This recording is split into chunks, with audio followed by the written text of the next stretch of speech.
باپ کی عقلمندی اور 5 بیٹے کہتے ہیں کہ دولت وراثت میں مل سکتی ہے، مگر دانائی عقلمندی سیکھنے سے آتی ہے۔ یہ کہانی ہے ایک ایسے باپ کی جو صرف اپنے بچوں کو جائیداد نہیں بلکہ زندگی کے وہ اصول دینا چاہتا ہے جو انہیں کامیاب، باعزت اور متحد بنا سکے۔ ایک گاؤں میں یعقوب خان نامی ایک دانا، معزز اور مالدار بزرگ رہتے تھے۔ ان کے 5 بیٹے تھے: حسان، نعمان، سلمان، عمران اور دانش۔ ہر بیٹا اپنی فطرت میں مختلف تھا، مگر ایک چیز سب میں مشترک تھی: جائیداد حاصل کرنے کی بے قراری۔ ایک دن سب بیٹے باپ کے سامنے آئے۔ حسان نے کہا، ابا جان، ہم چاہتے ہیں کہ آپ اپنی زندگی میں ہی جائیداد تقسیم کر دیں۔ نعمان بولا، ہماری زندگی آگے بڑھ رہی ہے، ہمیں ہمارا حصہ ابھی چاہیے۔ عمران نے کہا، آپ نے ہمیشہ محنت کا سبق دیا، اب ہمیں وہ حق دیجیے جو ہمارا ہے۔ سلمان نے آہستہ کہا، ابا، آپ کے بغیر کچھ بھی نہیں، مگر بہتر ہوگا کہ یہ فیصلہ ابھی ہو جائے۔ دانش نے ادب سے کہا، میں آپ کے فیصلے کا احترام کروں گا، مگر میں بھی بھائیوں کے ساتھ ہوں۔ یعقوب خان نے گہری سانس لی، سب کو دیکھا اور نرم لہجے میں کہا، تم سب چاہتے ہو کہ میں جائیداد تقسیم کروں؟ ٹھیک ہے، مگر پہلے ایک آزمائش سے گزرنا ہوگا۔ جو اس میں کامیاب ہوگا وہی میری دولت کا اصل حقدار ہوگا۔ پہلا امتحان: بوجھ کا سبق۔ یعقوب خان نے سب بیٹوں کو ایک میدان میں لے جا کر ہر ایک کو ایک وزنی پتھر دیا۔ یہ پتھر آج دن بھر اپنے کندھے پر رکھ کر اپنے معمولات سر انجام دینا ہوں گے۔ شام کو آ کر بتانا کہ کیا سیکھا۔ شام ہوئی، سب بیٹے واپس آئے۔ حسان، ابا، کندھا تو جیسے ٹوٹ گیا ہے، بہت سخت دن تھا۔ نعمان، میرے بس سے باہر تھا، بہت تھک گیا۔ عمران، لگتا تھا یہ بوجھ کبھی ختم نہیں ہوگا۔ سلمان، مجھے تو غصہ آ رہا تھا، کیوں اٹھا رہا ہوں یہ پتھر۔ دانش نے مسکرا کر کہا، میں نے یہ سوچا کہ یہ بوجھ بھی زندگی کی طرح ہے، صبر سے اٹھایا جائے تو آسان لگتا ہے۔ یعقوب خان مسکرائے، یہ تو شروعات تھی، اب اگلا امتحان تمہارا منتظر ہے۔ دوسرا امتحان: اندھیرے میں روشنی۔ سب بیٹوں کو ایک خالی اندھیرے کمرے میں بند کر دیا گیا۔ وہاں صرف ایک چھوٹا سا چراغ جل رہا تھا۔ اس کمرے سے نکلنے کا راستہ تلاش کرو، مگر یاد رکھو کوئی چیز توڑنی نہیں ہے۔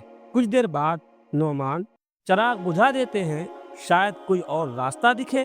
سلمان، اندھیرے میں راستہ تو ملنا مشکل ہوگا۔ عمران، ہمیں مل کر سوچنا چاہیے۔ دانش نے تجویز دی، چراغ کو بجھانے کے بجائے اسے روشنی کے لیے استعمال کریں۔ سب مل کر چراغ کی روشنی میں تلاش کریں۔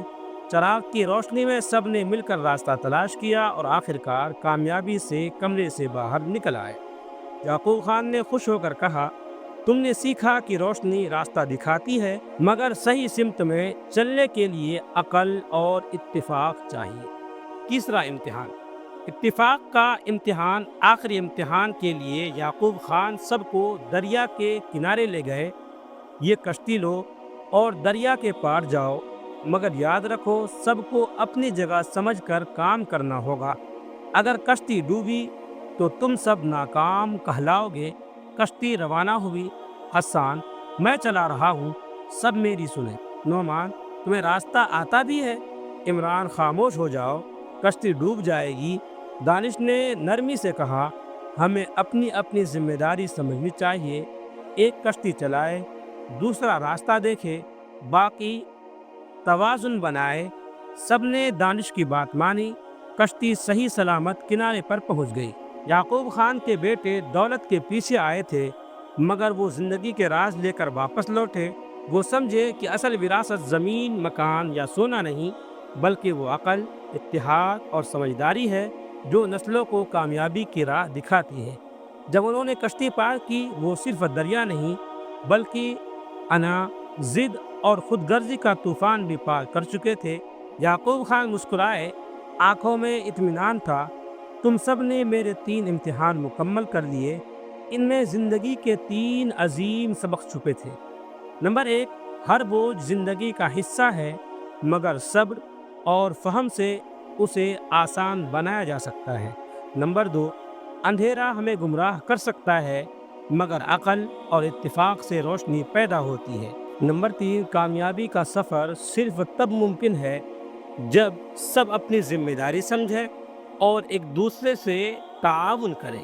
اب تم سب میری دولت کے برابر کے حقدار ہو، لیکن یاد رکھو تمہارا اصل خزانہ یہ دولت نہیں بلکہ وہ سمجھداری اور اتفاق ہے جو تم نے سیکھا۔ بیٹوں کی آنکھوں میں خوشی اور ندامت دونوں تھے۔ وہ صرف جائیداد نہیں، اپنے باپ کی دانائی لے کر واپس لوٹے۔ انہوں نے ایک دوسرے سے گلے مل کر عہد کیا، ہم ہمیشہ مل جل کر رہیں گے اور اپنے والد کی عزت اور نصیحت کو کبھی نہیں بھولیں گے۔ ویڈیو اچھا لگے تو لائک کریں، کمنٹ کریں، شیئر کریں اور اس طرح کے مزید ویڈیوز کے لیے چینل کو سبسکرائب ضرور کر لیں۔